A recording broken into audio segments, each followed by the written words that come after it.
రోజు మేము పెద్ద సాహసం చేస్తున్నాము. హవికి విపరీతంగా జుట్టు పెరిగిపోయి తల దురద అంటున్నాడు. వాళ్ళ నాన్నేమో హెయిర్ కట్కి తీసుకెళ్ళమంటే అసలుకే తీసుకెళ్ళడు. ఈ రోజు ఇంకా మళ్ళీ నేను కూడా రావాలంట వీళ్ళిద్దరికి తోడుగా. సరే అని చెప్పేసి నైట్ అప్పటికే 8:30 పైన అయిపోయింది. సలూన్స్ అన్ని క్లోజ్లో ఉన్నాయి. ఈ ఒక్క సలూన్ దొరికింది. ఎట్ల కొట్లా తీసుకెళ్ళాము. అసలు ఉంటాడా లేదా, ఏడుస్తాడా, ఏం చేస్తాడా అని చాలా భయపడ్డాం. నేను ఫస్టే ఇంట్లోనే ప్రిపేర్ చేసుకొని తీసుకెళ్ళాను. పిల్లలకి హెయిర్ కట్ అంటే మామూలు విషయం కాదు.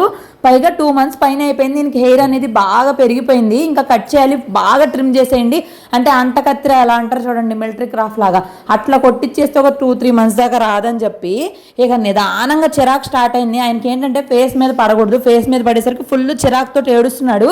రకరకాలుగా చూస్తున్నారు కదా ఎన్ని రకాలుగా అయితే హెయిర్ కట్ చేయించామో.